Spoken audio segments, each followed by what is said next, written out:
brackets. I have the 1, 2, 3, and 4A women's high school playoff brackets.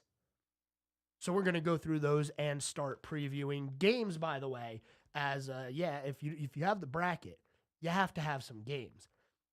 The first round is going to be played on Monday the 13th.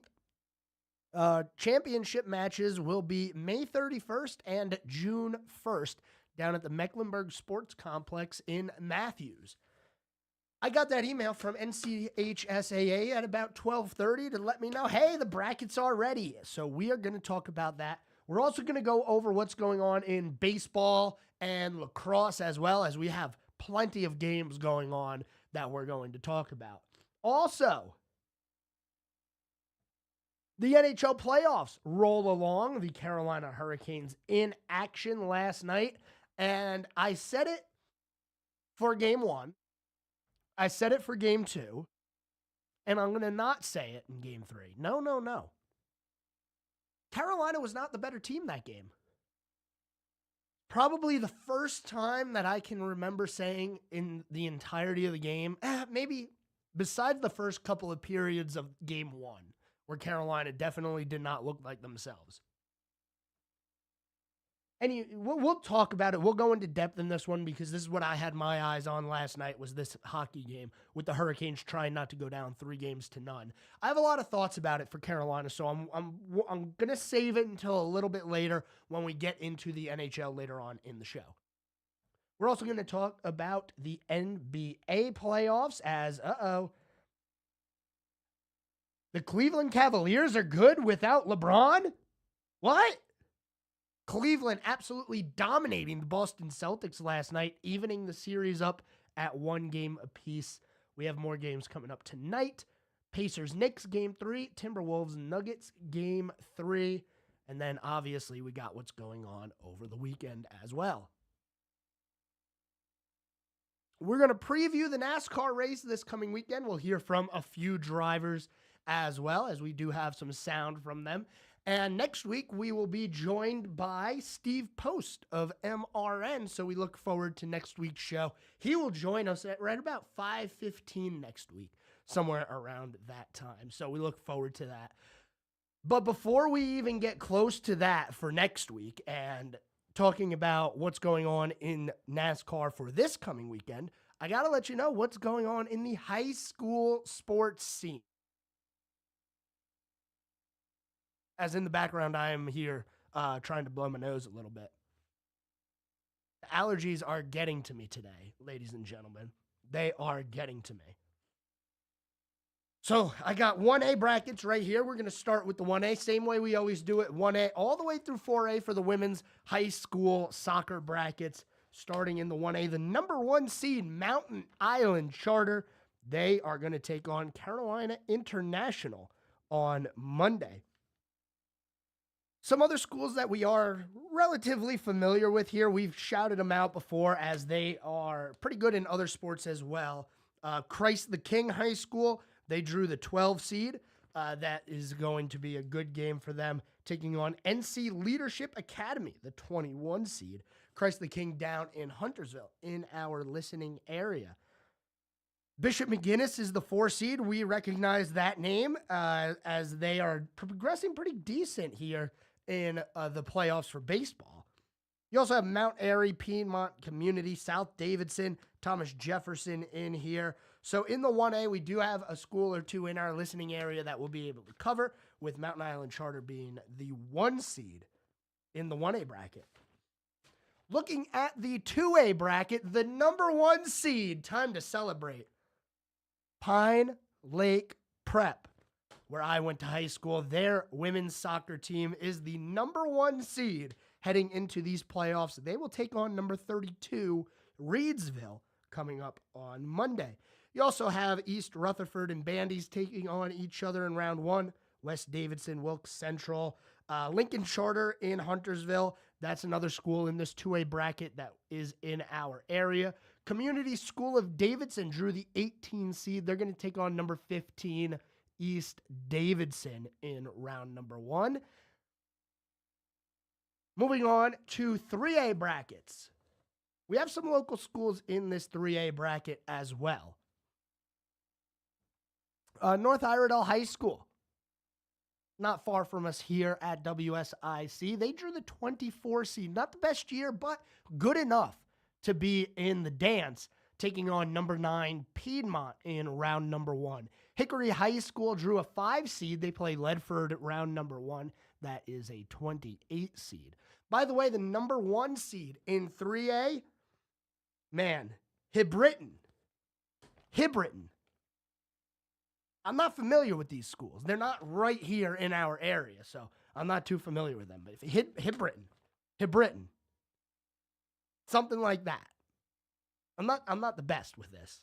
Hibritton High School, number 1. They take on West Charlotte.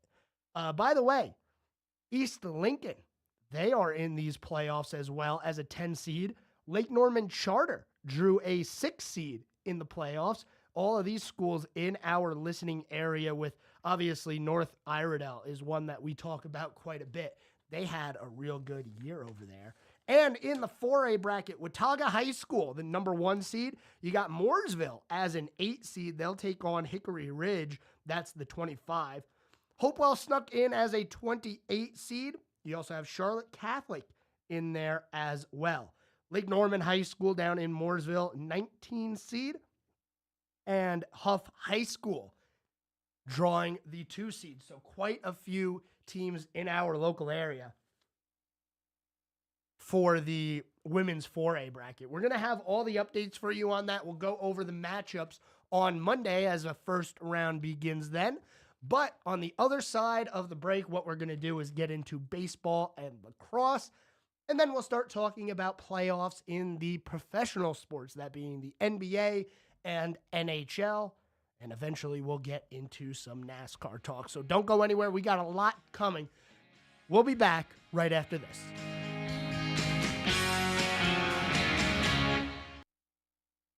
Keep it right here. We'll have more of the Scoreboard with Joe Berg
Just ask Alexa to play WSIC.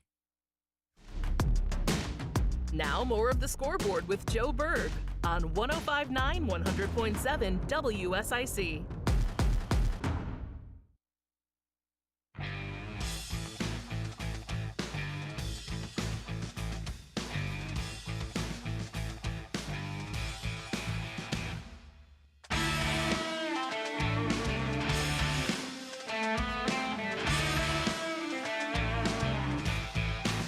All right, ladies and gentlemen, we're here for segment number 2.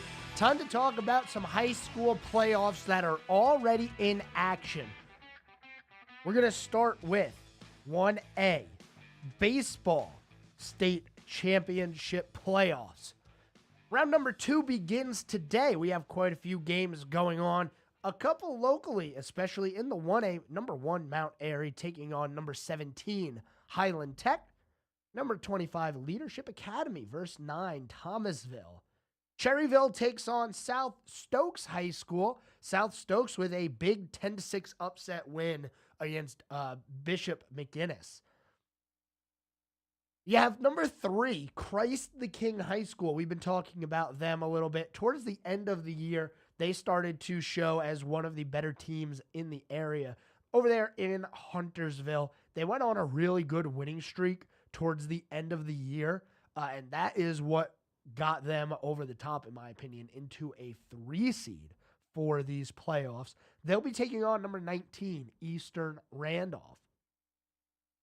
Other games going on in the 1A division as well tonight, but none of them really all that local to us. So we're going to go ahead and move on to the 2A schools.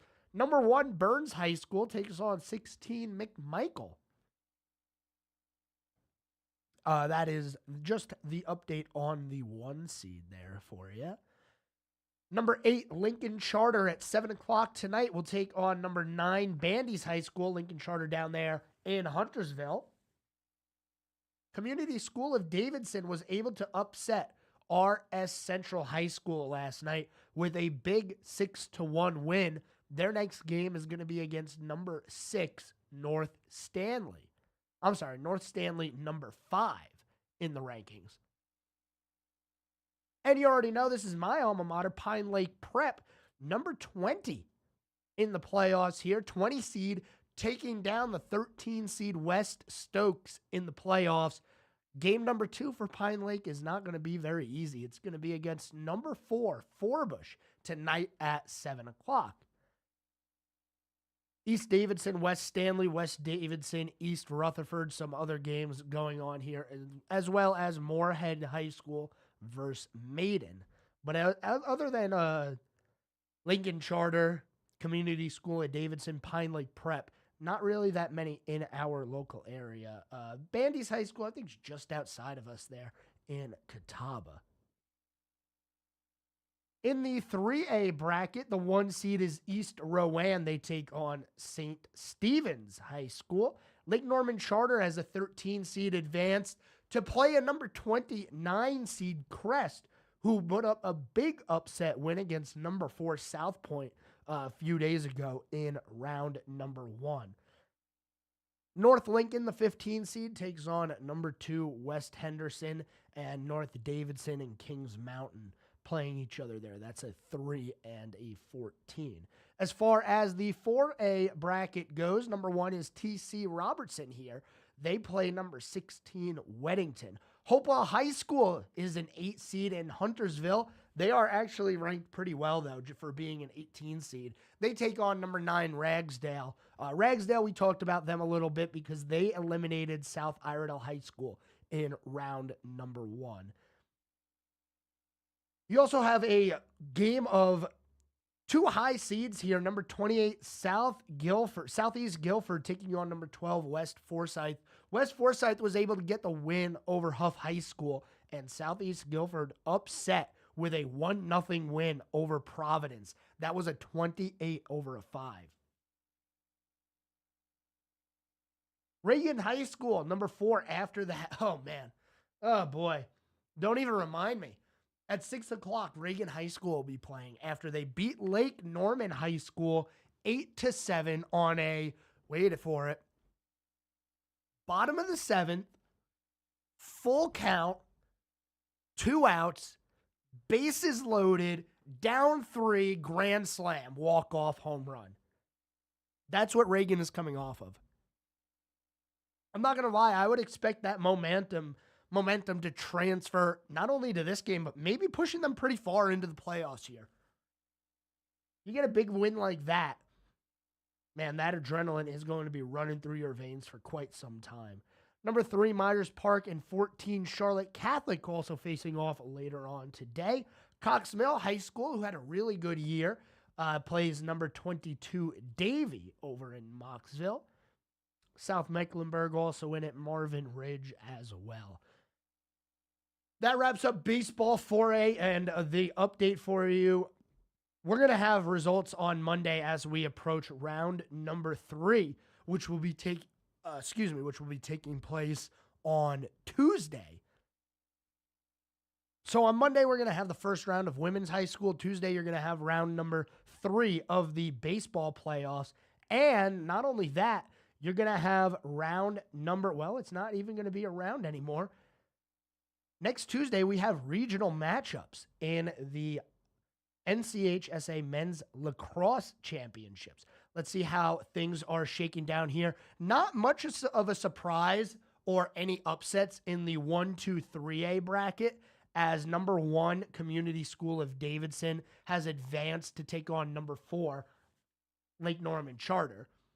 You also have number 3, Bishop McGuinness High School, taking on number 2, North Lincoln. So you look at that and say, okay, all the favorites have moved on to round number 4. In the east side of the bracket, the only upset is Carborough High School over Union Pines High School. That was a 5 over a 4. So instead of 1-4 versus 3-2, we got a 1-5 versus 3-2. So not many upsets here as we get farther along in the playoffs, in the 1-2-3A lacrosse playoffs. The story is slightly different when it comes to lacrosse. Now, tonight you still have number 1 Charlotte Catholic, number 1 in the state, number 6 in the country, taking on Marvin Ridge High School. That's a 1 versus a 4.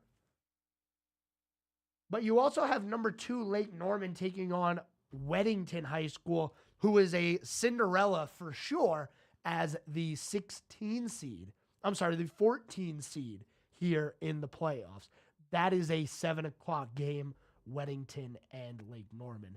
By the way, as far as the East goes, only one upset there as well. You have Ashley High School playing number 1 Green Level High School. Green Level, although they are rated as the number 1 team in the East, they're not as good as some of the schools that are on the west side of the state like we are, like Norman, Charlotte Catholic.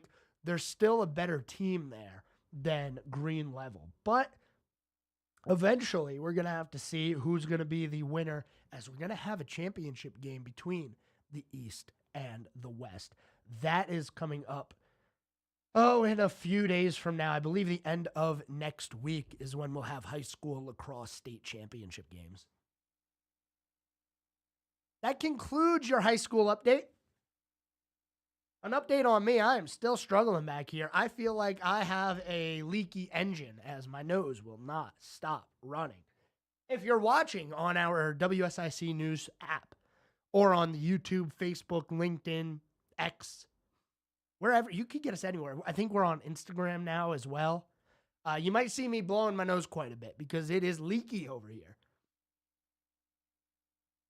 Before we get into the NHL and the Carolina Hurricanes, I want to jump over to NASCAR because we have a pretty big weekend coming up. All 3 of the major series are going to be in action, with Trucks, Xfinity, and Cup Series all taking place this weekend. Not only that, but when you look at the weekend schedule, there is a lot of action from today. Right about now, or actually in about 10 minutes from now, Xfinity qualifying is going to begin. Earlier, we had truck qualifying. So for the race tonight, it's the Buckle Up South Carolina 200 tonight for the truck series. Nicholas Sanchez on pole for that race, with Corey Heim on the outside front row. Tomorrow, we will have the Xfinity race at 1:30, and NASCAR qualifying, it will be at 11:20. And then a 3 o'clock race is the schedule for the Cup Series on Sunday. If you're not in front of a TV and you want to listen to this race, you can listen to it right here on WSIC. Coverage beginning at 2 p.m., broadcasted by MRN this week. That is the Motor Racing Network. I do want to hear from a few drivers here. We already heard from Josh Berry earlier in the week about the throwback weekend and how amazing it is to see these grassroots throwback schemes. I also want to bring in some sound from Denny Hamlin and Noah Gragson as they talk about what's going on at Darlington and what makes Darlington a difficult track. And even with as difficult of a track that it is, there are some drivers out there who still absolutely love the place. Not Darrell Waltrip, though. I remember seeing an interview with him saying that he still thinks that they should fill Darlington with water and have people fish there because it was such a bad track, even though we won there. Anyway, heading to our break here, we're going to talk NASCAR on the other side, stay with the theme, and then we'll start talking about those pesky Carolina Hurricanes. I told you. Although, I don't think the goaltending is the issue. Stay tuned for that. Don't go anywhere. You're listening to The Scoreboard, and we are back right after this.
hey everyone, we are back. Yeah, it is the Scoreboard. 844 Studio 4. That's the phone number. We are in the middle of chatting about NASCAR and the Cup Series race at Darlington coming up this weekend.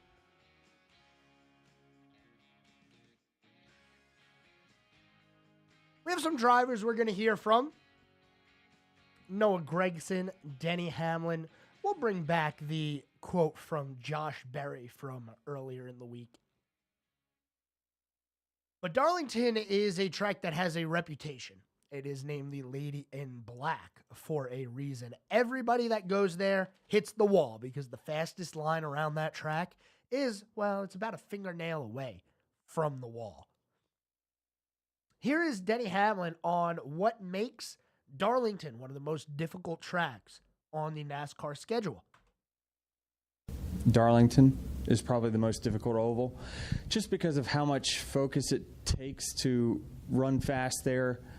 The conditions are always changing.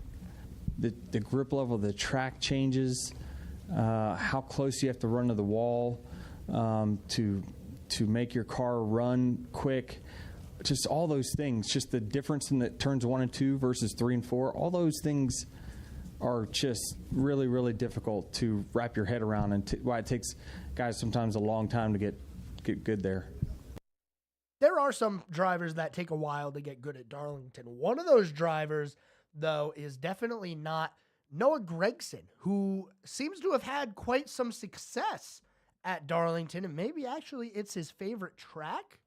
That's probably my favorite track. It's so hard. I remember the first time going there, I'm like, man, I don't know where I need to be around this track. It's the line's all weird, and it's shaped very oddly compared to any other track. It wears out the tires pretty bad, but at the same time, having reps there, and I've done a 2-day test in the Xfinity car there before we raced my first race there, and then have a lot of strong runs, a lot of top 5 finishes, a lot of seconds and thirds, and then 2 wins, which is good. So I feel like I know that place like the back of my hand, and really have a good mindset for that track, and really looking forward to that one.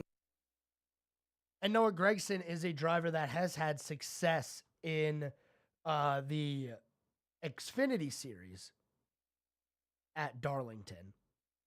And he has had some success here this year as well, with his last couple of races actually resulting in a 3rd, 6th, and 9th place finish.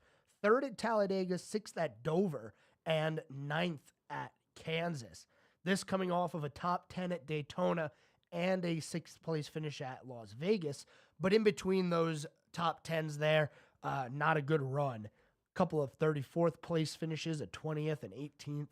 So Gragson, a driver who going to one of his favorite tracks, is looking to continue on the momentum that he currently has. Now, when we look at the Cup Series point standings, Kyle Larson obviously still at the top of the list there. But Noah Gragson, even after those great runs that he's had the past few weeks, because of the rough stretch of races he had without a top 10 and a few 34th place finishes in there, he finds himself in 19th right now for the points on the outside looking in.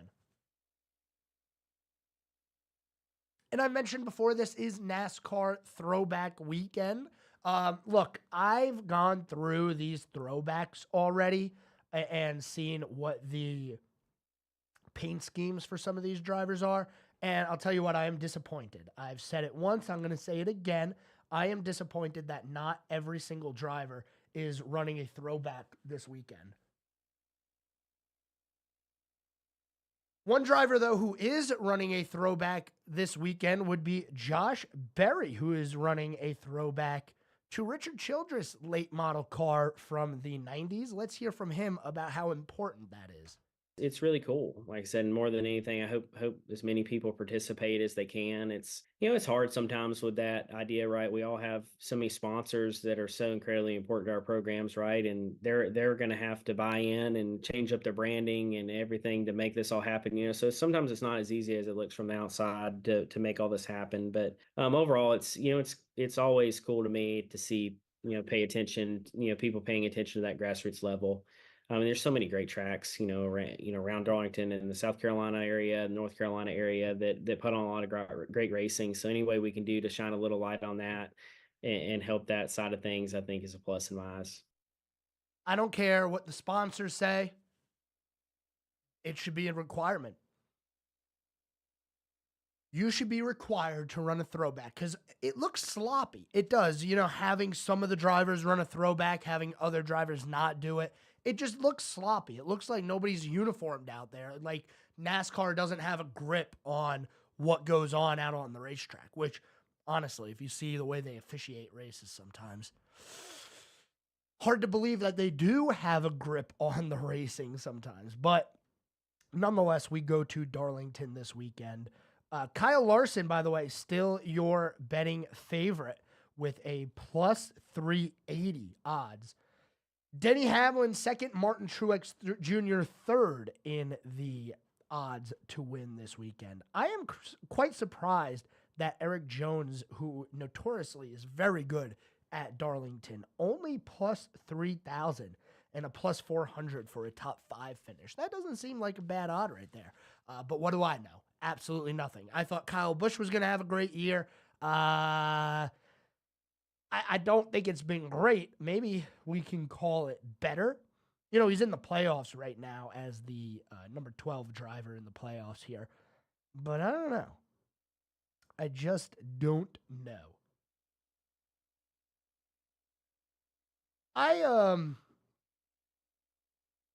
I wish that we could have a nighttime Darlington race on both of these occasions. The oddity in the season this year, when you look at the schedule, there's only 2 scheduled Saturday night races this year. One of them is pretty obvious. That would be the Bristol night race for the Bass Pro Shops night race. Used to be the Food City 500 was the more recognized name for that race until it became the Bass Pro Shops NRA night race. The other scheduled Saturday night race of the year, well, this one should also be pretty obvious. The Coke Zero 400, that is the Daytona summer race. That is the night race for Daytona. Now, the Sunday, September 1st race at Darlington is a night race as the Southern 500, but just because of the way that the calendar works, it is a Sunday race. Most people having off that following Monday for the holidays. But I don't know. I want to hear from you guys. 844 Studio 4. Do you care about the throwbacks this weekend? I do. I like seeing the throwbacks. Maybe I'm impartial on this because William Byron is running a beautiful Jeff Gordon tribute, and I grew up as Jeff Gordon being my favorite driver. It is a throwback to his red and blue flame car that he ran for all those years before things changed a little bit. Now, this isn't the red and blue one from the mid-2000s, late 2000s. This is the 2010s and on red and black 24 car that he's running a throwback for. So who do you got this weekend? Whose throwback is your favorite? 844 Studio 4. Let me know. On the other side of this break, we're going to move on, start talking hockey. I want to talk about what happened to the Carolina Hurricanes last night. Oh boy, we're in for some trouble. I'll tell you why. Don't go anywhere. We'll be right back after this.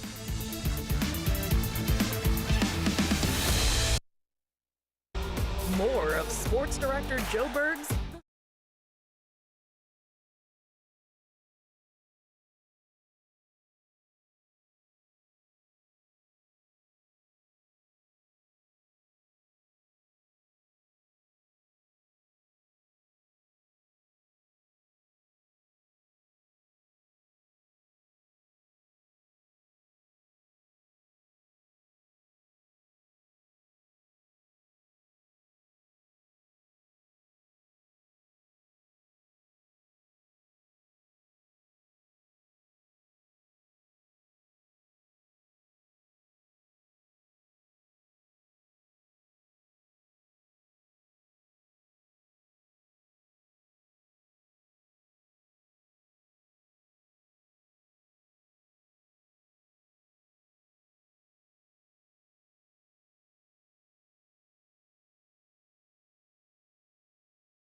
All right, everyone, it is the final segment here on this Friday.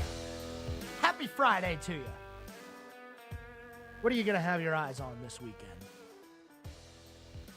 Maybe the Carolina Hurricanes. Maybe not.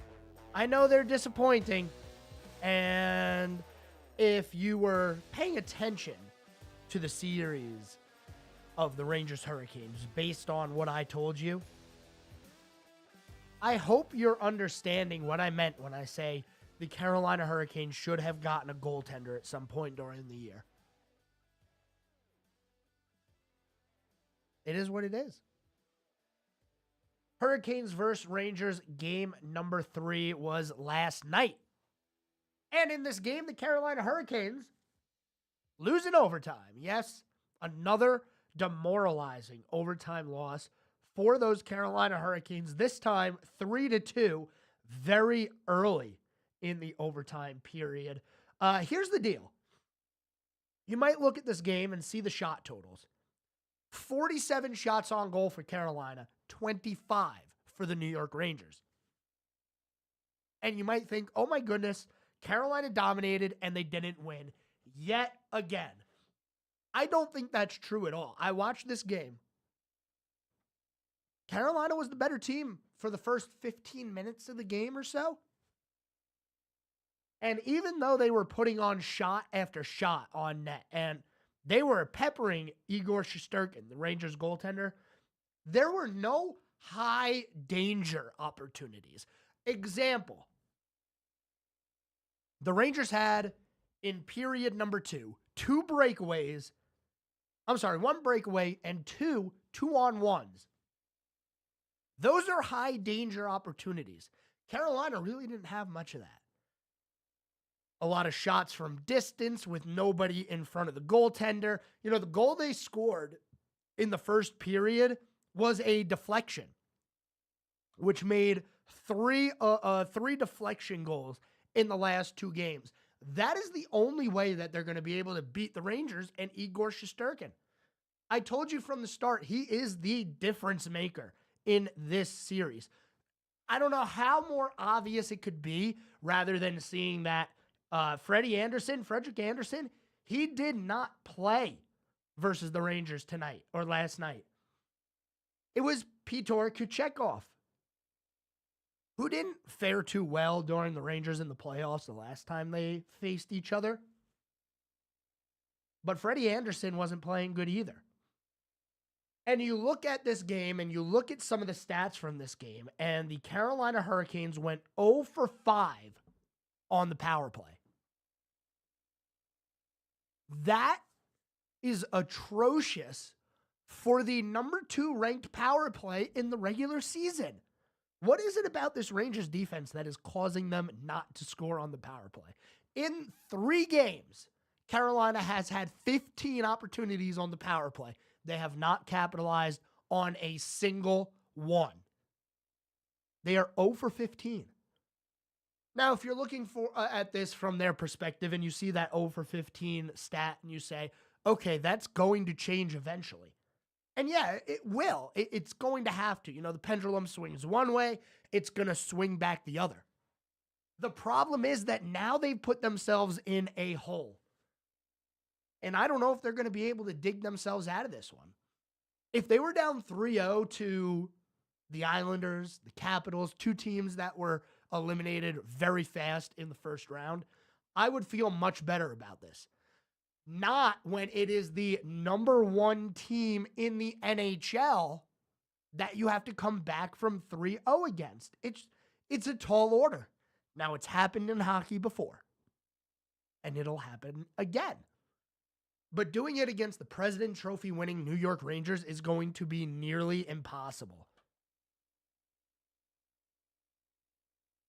If Carolina would have taken this game in overtime, I would have felt a lot better about their chances to come back in this series. For a few reasons. 3-0 obviously better than 2-1. Or, I'm sorry, 2-1 obviously better than 3 games to none. But the pendulum's going to swing, and I really believe it's going to be next game where Carolina puts in 2 maybe 3 power play goals, and gets a win. It would have been nice if Carolina would have been able to steal that win from the Rangers, because like I said, they did not outplay the Rangers last night. The Rangers were the better team for a majority of that game. Even late in the third. I thought it was pretty lucky for Carolina to be able to tie the game and send it to overtime.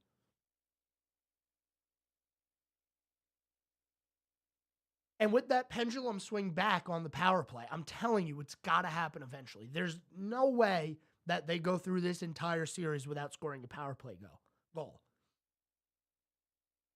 Yeah, if they win tomorrow night, it's going to be a 3-1 series lead, but now you got to win 2 games at the Garden and 1 at home. And this is if you win. You got to win 2 on the road and 2 at home. And they're all going to be opposite. So you're going to play home, away, guaranteed. Nothing's guaranteed here. You got to win to get the next game. So Carolina currently has their backs against the wall, and this is surprising, man. This is one of the games where you knew that the Hurricanes were going to lose. I don't care about the shots. The Rangers played them even at 5-on-5 play. That is supposed to be the strength of this series for Carolina. Keep the game at even strength, and good things will happen for you.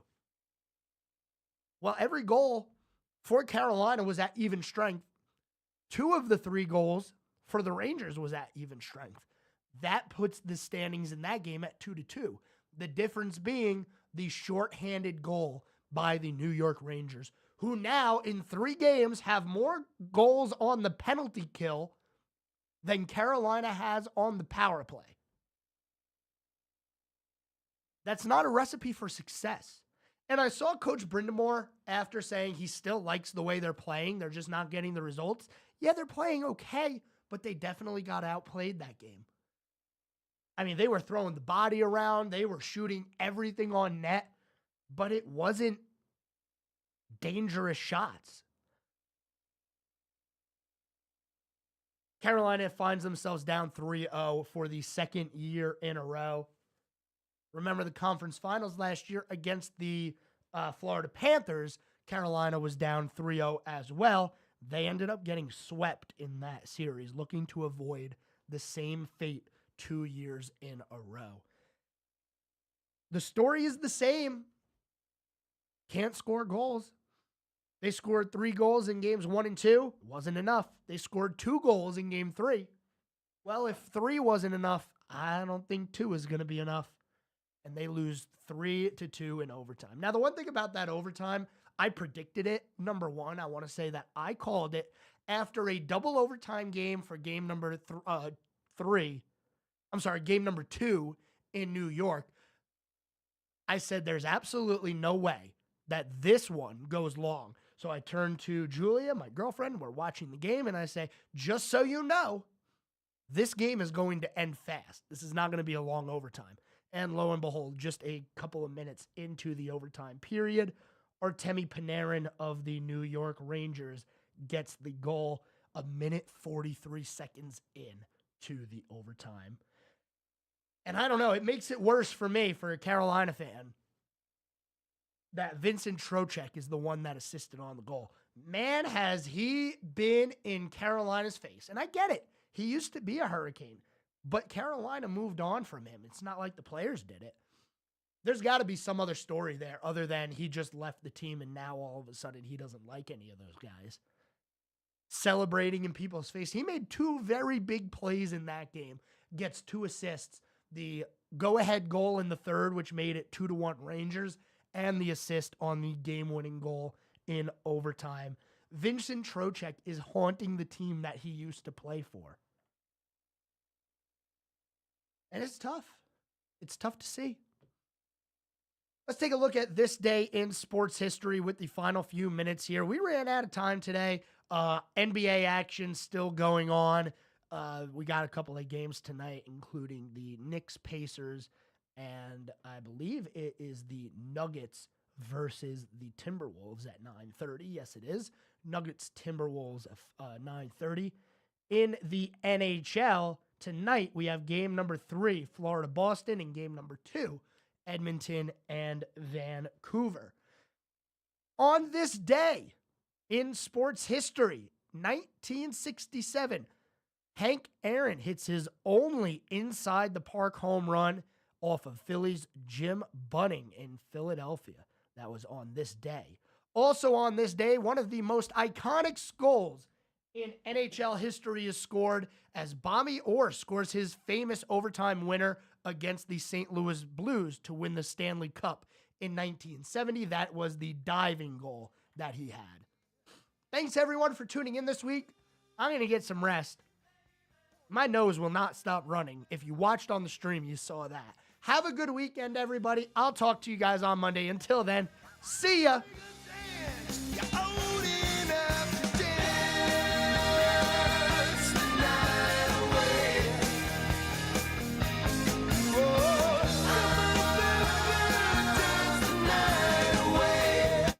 You better than ever before. 105.9 100.7